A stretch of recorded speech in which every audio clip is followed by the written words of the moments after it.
네, 오늘은 방향을 잃지 않는 믿음의 여정이라는 제목을 가지고 함께 말씀을 나누고자 합니다. 여러분 아마 여기 계신 분들도 저와 비슷한 경험이 있으시겠지만 제 인생에도요 여러 번의 졸업이 있었습니다. 여러분 가끔 저를 좀 무시하는 경향이 있는데 제가 그래도 해도요 묘동 유치원이라고 유치원도 졸업을 했고요. 네, 초등학교도 또 중학교, 고등학교, 대학교 또 대학원도 2번 졸업했으니까 쫙 세보니까요 한 7번 졸업식을 참가했더라고요. 그리고 한 번은 이게 졸업이라고 하기에는 좀 그런데 그 어떤 졸업보다 더 간절했던 적이 있거든요. 군대였습니다. 네, 그날만을 그렇게 바랬던, 제대날을 바랬던. 그래서 군대까지 합쳐서 보니까 한 8번 제가 졸업식이 있었던 것 같아요. 그것도 수료한 거니까요. 여러분 제가 이 정도면 졸업에 대해서는 조금 안다, 아니 졸업식에 대해서는 좀 안다라는 표현을 할 수 있지 않을까라는 생각이 드는 거예요.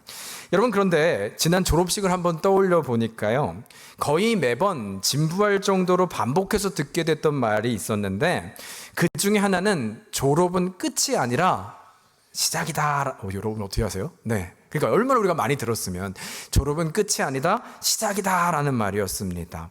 여러분 이 말에 대해서 어떻게 생각하십니까? 사실은 졸업식은 끝이 맞잖아요. 그러니까 졸업식에 수많은 학생들도 환호성을 치기도 하고 학사모를 그때니까 하늘도 던져보기도 하는 것 아니겠습니까? 또 그러니까 졸업식이라고 하는 행사도 하는 것이죠. 모든 과정을 잘 마쳤음을 기념하기 위함입니다. 이 과정을 마쳤기에 그 성취감과 기쁨이 졸업식 안에 있는 것, 따라서 졸업은 무엇이냐 할 때 마친 것이 맞지 않은가라는 질문을 하게 된다는 거예요. 여러분 그러나 그럼에도 불구하고 정말 졸업으로 끝난 것인가 라고 할 때 사실 우리는 그 의미를 알고 있지 않습니까? 왜냐하면 다시 현실을 보면 지금 저희 아이가 이제 내년에 대학을 가는데 제가 아이에게 그런 말을 해요. 너 고등학교가 끝나면 해방될 것 같지, 끝날 것 같지. 근데 졸업은 끝이 아니라 뭐라고요? 시작이라고요. 결국 인생 전체를 보면 졸업하면 내가 자유해질 것 같고 고생은 이제 그만이라고 생각하지만 아니요, 졸업식은 오히려 끝이 아니라 시작임을 알리고 있다는 것입니다. 여러분 아니면 제가 이게 학창시절 얘기를 하니까 좀 공감이 덜 하신다면 이번에는 결혼식은 좀 어떨까요? 요즘은 워낙 이 결혼하기가 좀 어려운 세대 같아요. 그래서 그런지 어떻게 해서든 결혼식이 목적이 되고 결혼하면 다 끝날 것 같은 마음도 있는 것 같습니다. 여러분 그렇지만 이 시간 우리 결혼하는 청년들 말고 결혼하신 분들만 한번 대답해 보시겠어요? 결혼을 생각할 때 결혼식은 끝인가요? 시작인가요? 시작. 역시 여러분의 얘기라고 대답이 좋네요. 훨씬 반응이 좋으시네요. 그래서 누가 그러더라고요. 결혼이야말로 끝이 아닌 것은, 결혼식이야말로 끝이 아닌 것은 결혼은 선교예요 그러더라고요. 그러니까 남자라는 문화와 여자라는 문화, 완전 다른 문화가 한 집에서 만나니까 선교가 맞는 것이죠. 이것이 바로 결혼이다. 그랬더니 옆에 있는 분이 그러더라고요. 이게 아니라고. 결혼은 선교가 아니라 순교입니다. 그러더라고요. 죽는 겁니다. 여러분 제가 웃자고 한 얘기지만 결혼식을 통해서 부부가 된다고 하는 것은 식을 통해서 완성되는 것이 아니라는 것이죠.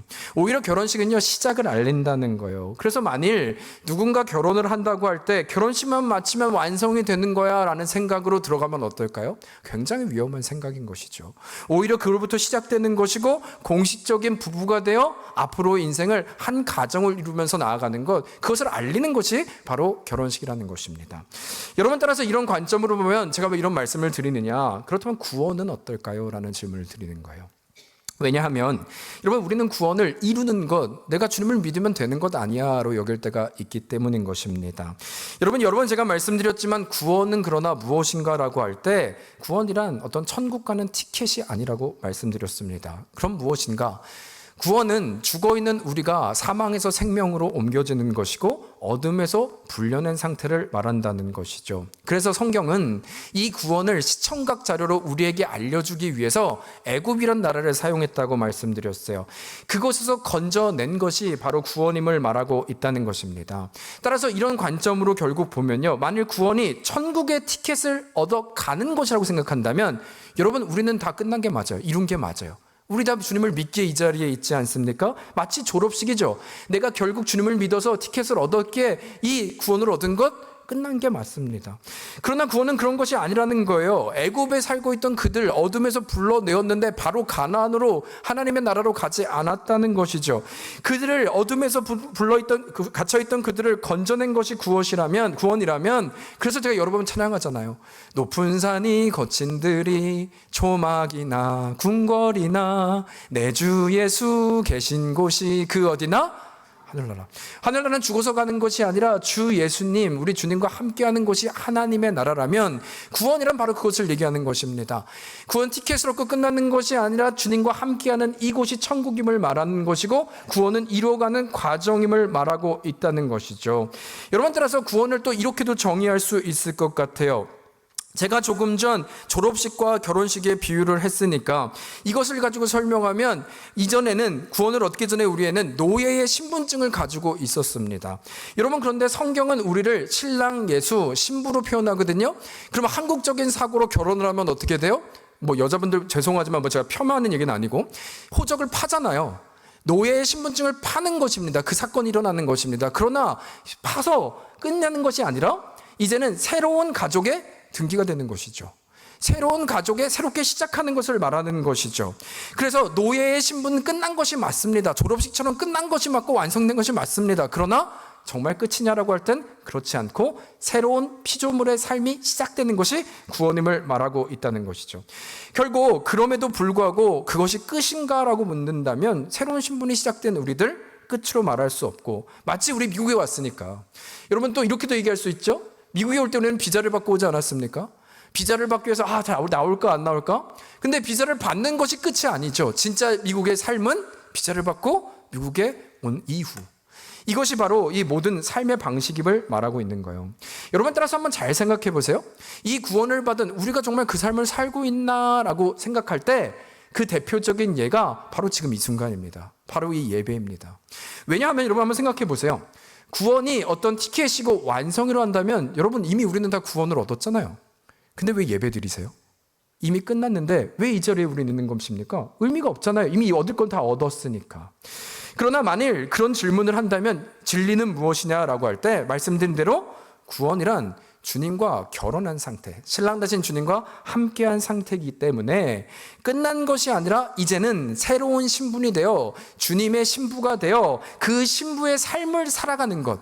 그래서 그 신부의 삶은 뭐예요? 주님을 예배하는 거죠. 신랑을 기쁘시게 하는 그 자리에 있는 것이죠. 우리는 주님을 알기에 진정으로 예배드리는 것. 그래서 예배드리는 삶은 아무나 할 수 있는 것이 아니라 주님을 바로 알고 주님을 사랑하고 주의 자녀들이 예배 자리에 나아갈 수 있는 것입니다. 여러분, 따라서 이것을 통해서 우리가 한 가지 기억해야 될 것은, 여러분 우리가 믿음으로 먼저 고백하죠. 주님 안에서 여러분 새로운 피조물이 되셨습니까? 아멘. 아멘으로 구할까요? 구원 받으셨습니까? 아멘. 주의 자녀이십니까? 아멘. 여러분, 아멘을 했다면 우리가 무엇을 믿는 거냐면 지금 제가 말씀드린 거예요. 그러면 나는 이제 끝난 게 아니라 시작이구나. 나는 끝난 게 아니라 내가 할 일을 다 하고 난 됐어가 아니라 나에게는 걸어가야 될 과정이 있구나. 따라서 우리 가운데 구원된 여러분과 저에게는 믿음의 여정이 있는 것이고 예배하는 삶이 있는 것이고 그 과정에 있다는 것을 기억해야 한다는 거예요. 그래서 실제로 빌립보서에 보면 뭐라고 얘기를 합니까? 우리가 걸어가는 이 길을 믿음의 경주라고 말을 해요. 다 이룬 것이 아니라 바울 구원 받았잖아요. 그런데 믿음의 경주다. 이것은 내가 달려가야 될 과정과 여정과 길이 있음을 말하고 있는 것입니다. 이것이 바로 우리의 현주소라는 거예요. 여러분, 따라서 그렇다면 이 모든 개념을 가지고 종합적으로 우리가 지금 드리고 있는 이 예배, 여러분 다른 것보다 우리가 이 시간 다시 한번 기억하며 바라는 것이 있다면 이 예배 자체는 여러분 믿음의 고백이에요. 신앙의 고백입니다. 구원받은 우리가 마땅히 하나님의 신랑 되신 주님께 나아가는 귀한 자리인 줄 믿습니다. 이 정체성을 가지고 온전히 주님 앞에 신령과 진정으로 예배하는 예배자가 되기를 주의 이름으로 축복합니다.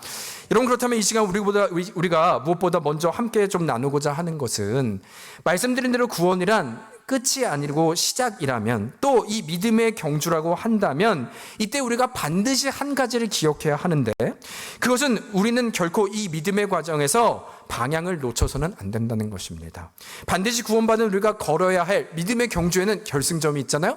방향을 놓쳐서는, 방향이 있다는 것을 반드시 기억해야 한다는 거예요. 우리 24절을 한번 같이 제가 한번 읽어볼게요. 24절인데요. 이렇게 고백합니다. 나의 달려갈 길과 주 예수께 받은 사명 곧 하나님의 은혜의 복음 증거하는 일을 마치려 하면은 나의 생명을 조금도 귀한 것으로 여기지 아니하노라. 지금 바울의 고백이죠. 정확히 얘기합니다. 나의 달려갈 길이 있어. 나의 부르신 사명이 있어. 우리가 구원받은 것으로 끝난 것이 아니라 가야 할 자리가 있음을 분명히 말하고 있다는 것입니다. 여러분, 그런데 지금 이 부르심 그리고 달려가는 길, 이 내용과 배경이 무엇인지 조금 더 알기 위해서는 사실 저희가 읽은 오늘 그 본문의 마지막 세 절을 좀 봐야 전체적인 뉘앙스가 이해가 되거든요. 36절부터 38절입니다. 제가 먼저 읽을게요. 이 말을 한 후 무릎을 꿇고 그 모든 사람들과 함께 기도하니 다 크게 울며 바울의 목을 안고 입을 맞추며 같이 읽을까요? 시작. 다시 그 얼굴을 근심하고 배에까지 그를 전송하니라. 여러분, 이 배경이 제가 이번 말씀을 준비하는데 이런 생각이 들더라고요. 지금으로부터 정확히 좀 4년 전에 저희 아버님이 그 암투병을 하다 돌아가셨거든요. 한국에서 돌아가셨어요. 근데 그때가 우리가 아는 것처럼 팬데믹 때여서 그때 너무 좀 까다로워가지고 2주 격리 막 그랬잖아요. 그래서 제가 아버지 임종을 보지 못했습니다. 그냥 이 자리에서 제가 마지막 그 영상으로 보았고, 그리고 한국 가서 발인 예배는 참석했었는데요. 그러고 나서 한번 제가 계산을 해보니까 아버지를 마지막으로 진짜 이렇게 페이스 투 페이스 봤던 게 언제지 보니까 그로부터 더 2년 거슬러 올라가는 2019년. 그러니까 제가 이 시카고 오기 전에 잠깐 한국에 들렸었거든요. 부모님 뵈러. 그때가 마지막이었더라고요. 여러분, 그런데 그 마지막 순간, 그런데 그때 제가 한 가지 잊지 못하는, 정확히 말하면 다시 제가 미국으로 떠나야 되는 그 시점, 바로 전날이었어요. 평소 아버지가 그런 말을 하시는 분이 아니거든요.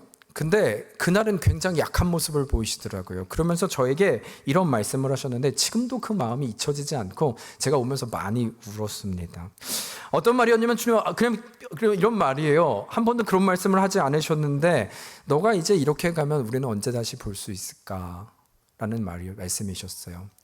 어쩌면 알고 계셨을까요? 짐작하시고 본인 투병 중이시니까 이게 마지막일 수도 있겠다는 생각을 하셨던 것일까요? 그러나 그것이 저에게는 마지막이었습니다. 그런데 아버지가 그 말씀하신 후에 조금 더 정적이 좀 흘렀어요. 그러고 나서 다시 하시는 말씀이 그래도 잘 가라. 그리고 건강해라, 그런 말씀을 하시더라고요. 여러분, 제가 왜 오늘 본문을 보면서 그 생각이 났냐면 오늘 장면이, 지금 저희가 읽은 이 구절이 제가 좀 이해할 수 있지 않을까라는 생각이 들어서예요. 조금 전 말씀드린 아버지의 그 언제 우리가 다시 만날 수 있을까 유언처럼 남겨진 그 말이요. 아버지의 말, 그 말에는 여러분 여러 가지 감정이 섞여 있잖아요. 우리가 다시 언제 만날 수 있을까, 이 말은 헤어지기 쉽지 않은, 안 갔으면 하는, 또 이 미국에 또 멀리 떨어진, 내가 무슨 일이 있으면 부를 수 없는 그 상황, 그 여러 가지 감정이 그 말에 있지 않습니까? 근데 그러면서도 마지막에 그래도 잘 가, 건강해야 된다, 꼭 건강해야 된다, 잘 챙겨야 된다. 그 말은 또 어떤 게 있어요? 아버지는 제가 목회자인 걸 아는 거죠. 부르심을 알고 주의 뜻을 알고 사명을 알기에 보내야 되는 것도 너무나 당연한 것임을 알고 있는 여러 가지 감정이 그 안에 섞여 있었다는 것입니다. 마음으로는 한없이 울지만 주님의 뜻이기에 보내야 하는 그 부모의 심정을 말하는 거예요. 여러분, 그런데 지금 저희가 읽은 본문을 보면요, 바로 그 상황인 것입니다. 실제로 이들은 왜 이렇게 다 크게, 37절 보면 다 크게 울며 바울의 목도 안고 입을 안고라고 얘기하잖아요. 근데 38절 보니까 다시 그 얼굴을 보지 못하리라 말을 하고 있는 거예요. 마지막이라는 것이죠. 실제로 23절도 보면 이렇게 얘기를 해요. 오직 성령이 각 성에서 내게 증언하여 결박과 환난의 날을 기다린다 하시나. 바울은 알았습니다. 이게 마지막이구나. 내가 예루살렘에 들어가면 환난과 결박의 날을 기다리고 있구나. 여러분, 여기서 환난이라는 이 단어의 원어적인 의미를 살펴보니까요, 큰 바위로 나를 짓누른다라는 뜻이더라고요. 그 환난의 날을 기다림을 바울은 알고 있었다는 것이죠. 상상할 수 없는 고난을 말하는 것입니다. 그래서 조금 전 읽은 38절은 다시 내가 그 옷을 얼굴 너희들을 보지 못하리라. 그 말로 더욱더 그들이 근심했다. 정말 마지막인 것을 알았다는 그 의미를 갖는 것이죠. 여러분, 따라서 이 배경을 한다면 우리는 쉽게 아니, 안 가면 되는 거잖아 라고 말할 수 있지만 그럴 수 없다는 거예요. 안 가고 싶고 보내고 싶지 않은 마음도 있지만 이들은 주님의 뜻을 알잖아요. 우리가 왜 이곳에 안 있는지, 그 사명이 무엇인 줄 알기에 아버지의 마음처럼 붙잡고 싶지만 보내야 되는 그 심정이 바로 이 에베소의 장로들의 마음이었다는 것입니다. 이것이 상황이었다는 거예요. 여러분, 근데 이 상황에서 바울이 이제 말하는 겁니다. 나의 부르심과. 그러면서 24절인데요. 우리 다시 한번 읽겠습니다. 함께 읽겠습니다. 시작. 내가 달려갈 길과 주 예수께 받은 사명 곧 하나님의 은혜의 복음을 증언하는 일을 마치려 하면은 나의 생명조차 조금도 귀한 것으로 여기지 아니하노라. 여러분, 이 구절을 지금 바울이 고백한 거예요. 이들에게 고난 얘기하니까. 여러분, 좀 두 가지를 이 구절을 보면서 나누고자 하는데요. 첫 번째는 이 고백을 보면 우리가 믿음의 과정이라 그랬죠. 여정이라 그랬죠. 구원받은 이후에 이 여정의 모습이 어떠한지를 보게 된다는 것입니다. 특히 마지막 고백을 보면 나는 사명, 복음을 전하는 일에는 생명조차 조금도 귀한 것으로 여기지 않겠다라고 지금 고백을 하는데, 여러분, 이 의미를 한번 잘 생각해 보세요. 이 의미를 가지고 할 때 이런 질문을 할 수 있습니다. 구원받은 바울은 왜 나의 생명조차 조금도 귀한 것으로 여기지 않는다고 말을 할까? 여러분, 결국 이것은 구원을 받고 난 이후에 우리의 삶은, 믿음의 여정은 내가 생각하는 것과는 너무나 다르다는 얘기를 하고 있는 거잖아요. 내가 구원을 얻고 난 다음에 꽃길을 걷는다면 굳이 이런 얘기를 할 이유가 없는데, 구원을 받은 이후에도 나는 생명조차 조금 더 귀한 것으로 여기지 않겠다는 건 그런 일들이 앞으로 일어난다는 것입니다. 여러분, 구원의 길이란, 믿음의 여정은 바로 그것을 얘기하는 거예요. 우리가 생각하는 그 길과는 많이 다를 수 있다. 만일 예수님을 만나고 구원을 얻은 그 이후의 삶이 천국이라고 한다면, 여러분, 넓은 대로라고 한다면 이 말을 고백할 이유가 없다는 거예요. 이것을 우리가 분명히 알아야 하는 것은, 우리는 구원을 받으면 이제 주님 때문에 고생 끝 행복시장, 기도하면 응답이 막, 이건 여러분 그냥 알라딘의 램프를 말하는 거죠. 내가 주님을 조종하고 싶은 거죠. 그러나 성경은 그 말을 하고 있지 않음을 우리는 반드시 기억해야 한다는 것입니다. 그런가 하면 두 번째로, 그래서 그것은 마치 조금 전 말씀드린 것처럼 졸업식과 결혼식이요, 그것이면 끝날 것 같지만 끝이 아닌 것은 너무나 현실인 것이죠. 인생의 쓴맛이죠. 이 믿음의 여정도 동일한 것을 말하고 있다는 것입니다. 여러분, 그런가 하면 두 번째는 이런 과정 가운데 우리가 또 한 가지 기억해야 될 것이 있는데, 그렇다면 이 생명조차 조금도 귀한 것으로 여기지 않는 일이 언제 발생하냐는 거예요. 언제 이런 일들이 있냐라고 할 때 말씀드렸죠. 내가 달려갈 길과 그 여정의 길을 달려가는 길, 바울은 내가 그 달려가는 길 가운데 누군가는 그 길을 가지 못하도록 끊임없이 방해하는 존재, 멈추게 하는 존재, 우리로 인해서 다른 여정, 이 쉽지 않게 하는, 끊어지도록 만드는 어둠의 권세가 있음을 기억해야 된다라고 말을 하고 있는 것입니다. 여러분, 그래서 실제로요, 예수님을 한번 떠올려 볼까요? 예수님과 베드로에게 한 사건이 있었죠. 예수님이 십자가를 지시기 전에 드디어 처음으로 제자들에게 내가 이제 곧 십자가를 지고 죽게 될 거야 라는 말씀을 하십니다. 그때 여러분, 베드로 기억하십니까? 갑자기 1등 제자였죠. 또 나서길 좋아합니다. 손을 번쩍 들더니 주님 앞에 큰 소리로 말합니다. 주님, 그런 일은 있어서는 안 됩니다. 그 단어를 원어적으로 보면요, 주님을 혼냈다라고 얘기를 해요. 주님께 말하는 거예요. 주님, 무슨 말씀이세요? 그런 일이 결코 있어서는 안 됩니다. 죽다니요, 십자가라니요, 주님은 그러실 수 없습니다. 여러분, 이 정도면 감동할 것 같아요. 저는 와, 내가 지금 어려움을 당한다는데 누가 나를 위해서 절대 그런 일이, 여러분, 이건 감동이지 않습니까? 그런데 성경은 그런 베드로를 향해서 예수님은 뭐라고 말해요? 사탄아, 내 뒤로 물러가라. 제가 베드로였다면 완전 상처받는 얘기 아닙니까? 주님을 위해서 내가 이 고백을 했는데 사탄이라니요. 여러분, 이것을 우리가 어떻게 해석할 수 있냐는 것입니다. 이것은요, 여러분, 베드로가 사탄이 아니라 베드로의 안에 있는, 베드로를 조종하고 있는, 그 의미는 주님이 이 땅 가운데 오신 이유가 있잖아요. 주님이 오신 이유는 십자가였습니다. 죽기 위해서 오셨습니다. 근데 지금 베드로가 말하는 것, 사탄이 말하는 것은 무엇입니까? 그 길이 아니라는 거예요. 그 길 가지 말라는 거예요. 그 방향이 아니라고 말하고 있는 것입니다. 그 방향 말고 더 멋있는 길이 있잖아요. 왕이 되는 길 있잖아요. 위대한 길 있잖아요. 그래서 당신은 지금 이 십자가에 가는 길은 가서는 안 됩니다라고 막고 있다는 것이죠.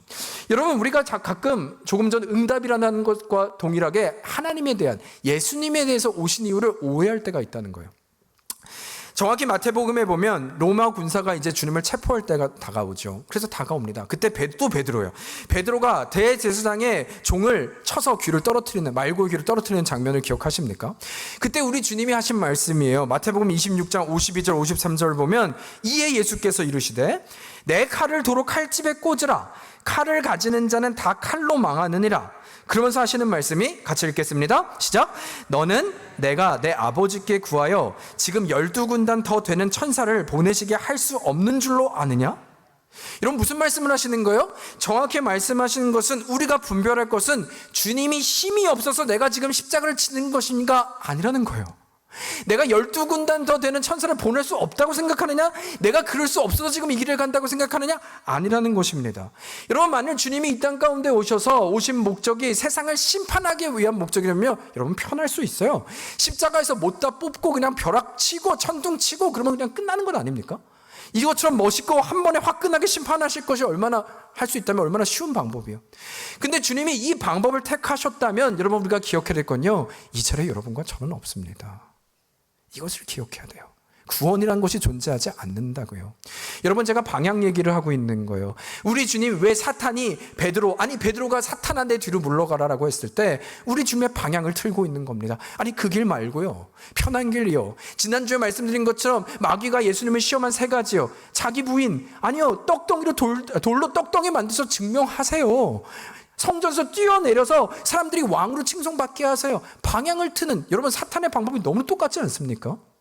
바로 그 얘기를 하고 있는 것이죠. 그러나 놀라운 은혜는 우리 주님 이 방향을 잃지 않을 때 승리하신 줄 믿습니다. 여러분, 주님이 승리하신 방법과 이유요, 우리 안에 계신 주님께서 일하시는 방법이요, 이 방향과 목적을 잃지 않을 때, 믿음의 경주를 살아갈 때 우리 여러분과 저를 구원하시는 그 길, 이 주님이 이 땅 가운데 오신 이후 모두 다 성취하신 줄 믿습니다. 여러분, 그래서 은혜인 것이죠. 여러분, 따라서 또 한 가지 우리가 이걸 통해서 기억할 건, 우리 주님이라면 이제 우리는 어떨까요? 조금 전 말씀드린 것처럼 사탄이 예수님을 그렇게 시험했지만 동일하게 이 베드로도 생각이 들어와서 그를 주저앉게 하고 방향을 못하게 하지 않았습니까? 동일하게 그 관점으로 누가복음 8장에 보면은요, 4가지 밭에 대한 비유가 나오죠. 우리가 잘 아는 비유입니다. 참고로 여기서 농부는 하나님을 가르치고요, 비유니까. 그리고 이 씨는요, 하나님의 말씀입니다. 그러니까 말씀이 밭에 뿌려지는 것이죠. 여러분, 제가 여러 번 말씀드렸지만 하나님은 완전하신 분이신 줄 믿습니다. 여러분, 완전이라는 의미에는 완전하신 분은 불완전한 것이 나올 수가 없어요. 완전하신 것에서 불완전한 것이 나올 수가 없습니다. 그렇다면 생각해 보세요. 하나님의 말씀은 완전할까요? 완전하지 않을까요? 완전하죠. 그런데 하나님의 말씀이 밭에 뿌려졌어요. 그럼 좋은 말씀일까요? 안 좋은 말씀일까요? 당연히 좋은 말씀이고, 그것을 우리는 취할 때 승리를 얻게 되죠. 왜냐하면 하나님은 완전하시기 때문입니다. 그런데 놀라운 것은 이 하나님의 완전하신 말씀이 내 밭에 뿌려졌는데, 내 밭은 길가와 돌짝밭과 가시밭과 좋은 밭이었잖아요. 그런데 성경은 어떻게 기록하냐면 좋은 밭이 아닌 이들은 다 열매를 맺지 못했다고 해요. 근데 이때도 왜 열매를 맺지 못했느냐? 우리가 좀 구절을 볼까요? 누가 이것을 방해했는가? 누가 하나님의 말씀 가운데 나아가지 못하게 이 방해하고 방향을 틀었는가 보면 12절 보면 이렇게 얘기하죠.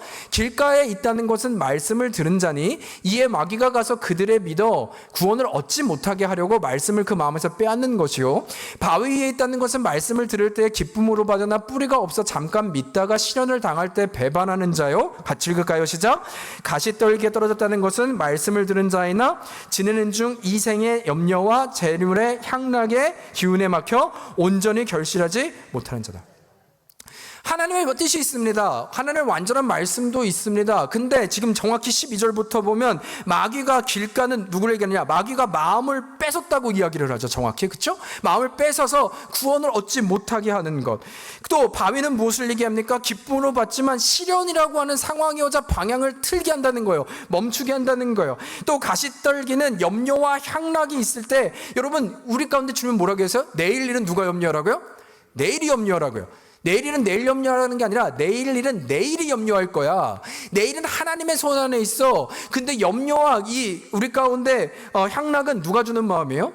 하나님이 아니라 마귀가 주는 마음이라는 것이죠. 고로 우리가 이 좋은 말씀에도 불구하고 나아가야 하는데 자꾸 사탄은 이걸 막고 무너지게 하고 쓰러지게 하고 염려와 환난 가운데 방향을 틀게 하는 역사가 있음을 우리가 봐야 한다는 것입니다. 여러분, 그래서 이 땅 가운데 저는 이런 유혹, 염려, 우리에게도 그 일이 있음을 성경은 기록하고 있다는 것이죠. 여러분, 그래서 이 사입이나 아니면 이단들이 있잖아요. 저는 그들을 정죄하는 게 아니라 정말 안타까운 것은 뭐냐면, 여러분, 그들은 열심히 있어요. 어쩌면 저희보다 더 열심히 있는 것 같아요. 그렇지 않습니까? 여호와의 증인 신천지, 와, 지치지도 않아요. 또 몰몬 우리 형제들 보면 왜 이렇게 또 잘생겼어요? 그죠? 자전거 타요. 옷도 깔끔하게 입고. 여러분, 이 정도 열심히면 전도여행 다니는 거거든요. 너무나 귀하지 않습니까? 그러나 그럼에도 왜 안타깝네 하고 말을 하냐면 방향이 틀렸기 때문이잖아요. 아무리 열심히 있어도 뭐 합니까? 방향이 무너지고 하니까 아무런 의미가 없는 것이죠. 여러분, 따라서 그렇다면 우리가 한 가지 먼저 좀 분별해 봅시다. 여러분, 바른 방향이 무엇인가라는 질문을 할 때, 여러분, 정말 그 방향이 맞다면, 진정한 방향이라면, 이 진정한 방향은 어떤 방해와 또 어떤 변화와 어떤 상황이라 할지라도 그것은 사라지거나 변형이 일어나거나 없어지면 안 됩니다. 그렇죠? 그건 진짜 길이 아닌 거예요. 왜냐하면 가변성이 많으니까. 그러나 진짜 길은 무엇입니까? 어떻게 보면 영원한 것이죠. 변치 않는 것이죠. 여러분, 그렇다면 이 땅 가운데 진정한 길이 어디 있을까요? 왜? 모든 것이 길처럼 보이는데 어디서 다 막히냐면 죽음이라고 하는 것에선 다 끊겨요. 이단, 신천지, 아니 몰몬, 그들이 말하는 길들 뭔가 있는 것처럼 같습니다. 그러나 죽음과 우리는 지금 사망에서 생명으로 옮기는 유일한 길이잖아요. 믿으십니까? 거기서 뚫을 수 있는 길이 어디에 있어요? 아무도 없죠. 그러나 우리가 믿는 길이 진정한 길인 것은 예수 그리스도 행하신 일, 십자가에서 죽으실 뿐만 아니라 사망 권세를 이기시고 사흘 만에 부활하신 만왕의 왕이신 줄 믿습니다. 그래서 예수님이 뭐라고 그러죠? 내가 곧 길이요 진리요 생명이니. 우리가 붙잡는 진정한 길은 어디에 있는가? 바로 예수 그리스도의 길, 하나님의 길, 그 진정하고 영원한 길, 변형도 없고 바뀐 적도 없고 주님이 오신 그 이후부터, 아니 그 이전부터 앞으로 이르는 모든 영원한 길에 십자가의 단번에 영원한 약속을 주심으로 말미암아 이루어지는 진정한 길인 줄 믿습니다. 그래서 주님께서 말씀하시잖아요. 내가 곧 길이요 진리요 생명이니 나를 믿는 자는 죽어도 살겠고, 또 주님께서 말씀하신 것은 죽어도 우리는 그 방향이 틀리지 않았음을 말하는 것이고, 또 살아서 나를 믿는 자도 영원히 죽지 아니하리라. 이것을 내가 믿느냐라고 말씀하시죠. 믿으십니까? 아멘. 네, 우리는 바른 방향으로 가고 있는 거예요. 여러분, 따라서 우리가 이 진정한 방향을 안다면, 이 영원한 길임을 안다면 우리는 어떻게 될까요? 사단의 공격이 있다고요. 무엇으로?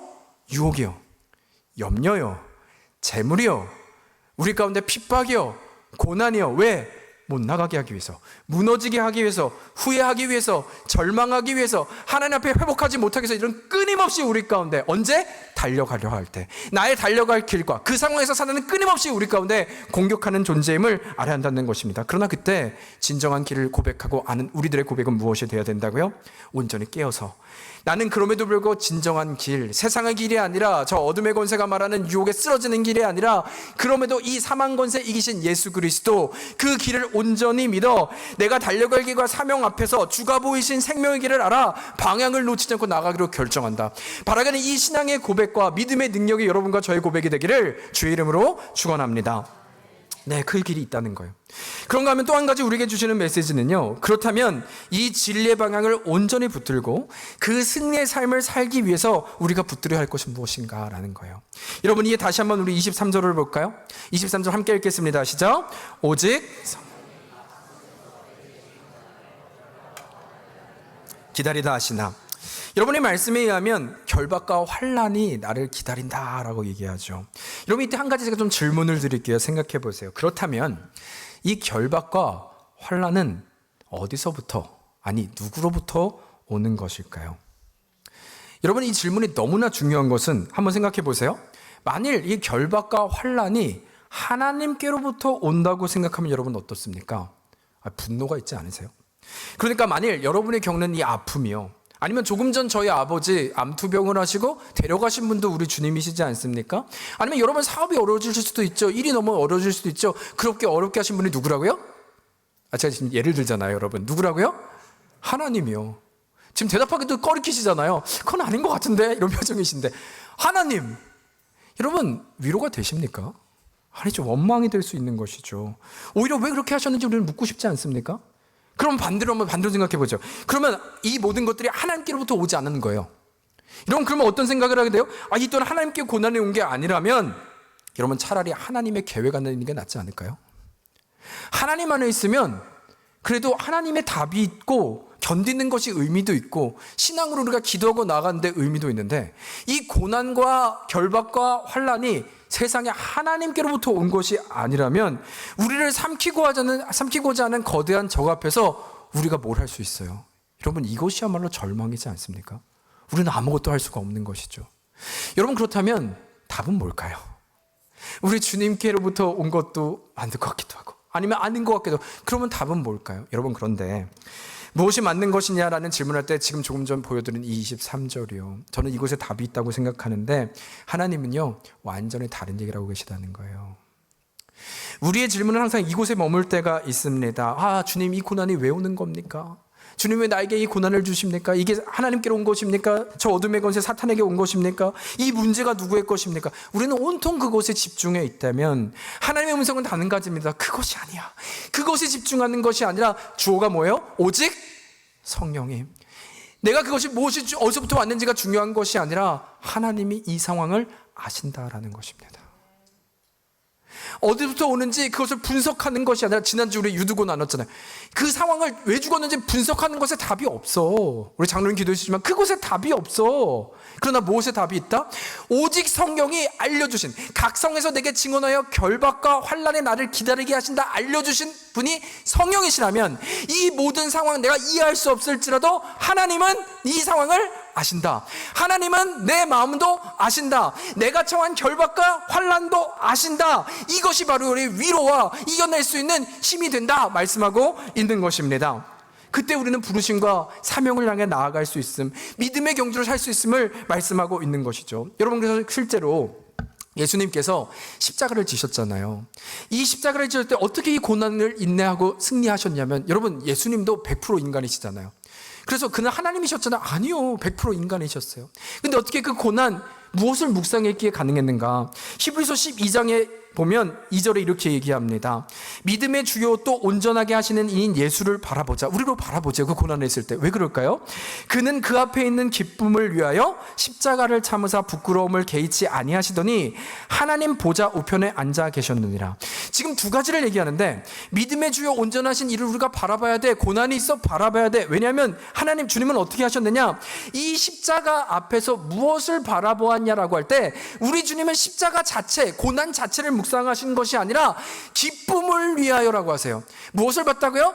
기쁨을 보았다고요. 여러분 어떻게 십자가 안에서 기쁨을 볼 수 있습니까? 이 기쁨은요 나의 기쁨이 아니라 고난이 있는데 기쁜 것이 아니라 하나님 아버지 뜻이잖아요.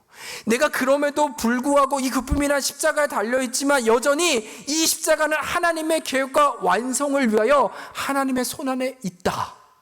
이것을 보게 될 때 그 기쁨과 영광과 감격이 예수님이 고난을 이기는 손안에 주님이 아신다라고 하는 이 상황이 위로가 되어 나아갈 수 있었다는 것입니다. 그리고 두 번째 또 보세요. 마지막 무엇을 보았는가? 십자가를 묵상한 것이 아니라 하나님 보좌 우편에 앉으셨느니라. 무엇을 보셨을까요?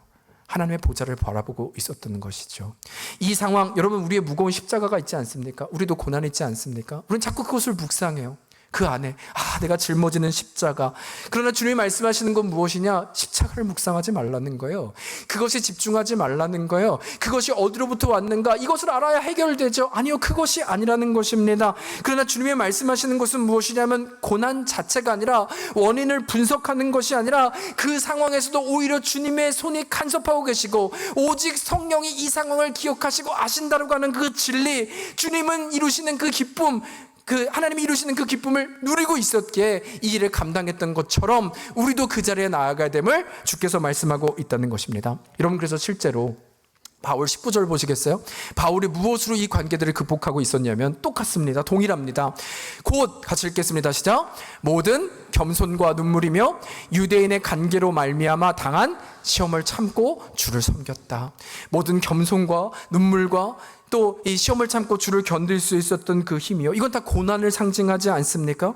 그러나 그때 조금 전 했던 것처럼 오직 성령이 주님께서 아신다.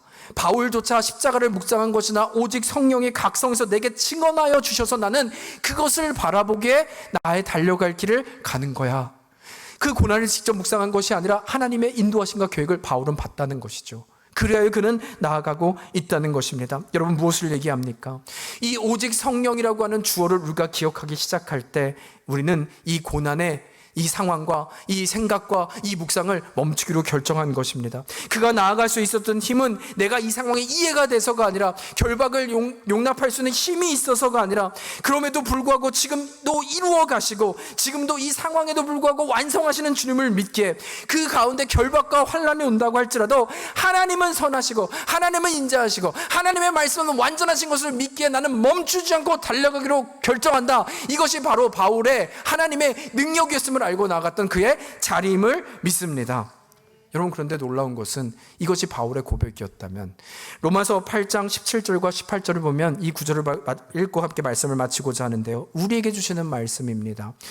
제가 읽겠습니다. 17절, 자녀이면 또한 상속자 곧 하나님의 상속자요 그리스도와 함께 한 상속자니, 하나님과 우리가 함께 있다는 거죠. 함께 고통한다는 거죠. 우리가 그와 함께 영광을 받기 위해서 무엇도 받아야 한다고요?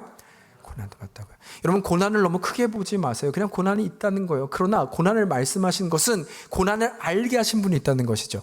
우리의 고난을 알게 하신 분이 있다는 것은 그 고난을 우리 주님이 아신다고 말씀하시는 거예요. 그러면 이기는 길도 누가 아신다? 하나님이 아심을 말하고 있는 것입니다. 여러분, 여기서도 말하죠. 어디서란 질문은 없습니다. 어디서 오는지를 말하지 않습니다. 그러나 너희는 이때 무엇을 보아야 하느냐라고 한다면 18절 같이 믿음으로 읽겠습니다. 시작. 생각하건대 현재의 고난은 장차 우리에게 나타날 영광과 비교할 수 없도다. 아멘. 아멘. 여러분, 하늘의 영광이 보이십니까? 보이는 자들은 걸어갈 수 있는 거예요. 어둠에 있던 우리를 부르신 주님이 여러분 우리를 포기하시겠습니까? 하나님이 창세전에 우리를 택하여 계획하신 일들을 포기할 수 있겠습니까? 그것이 고난이라 할지라도, 그것이 염려를 할지라도, 재물의 문제라고 할지라도 그런 일이 일어날 수 있겠습니까?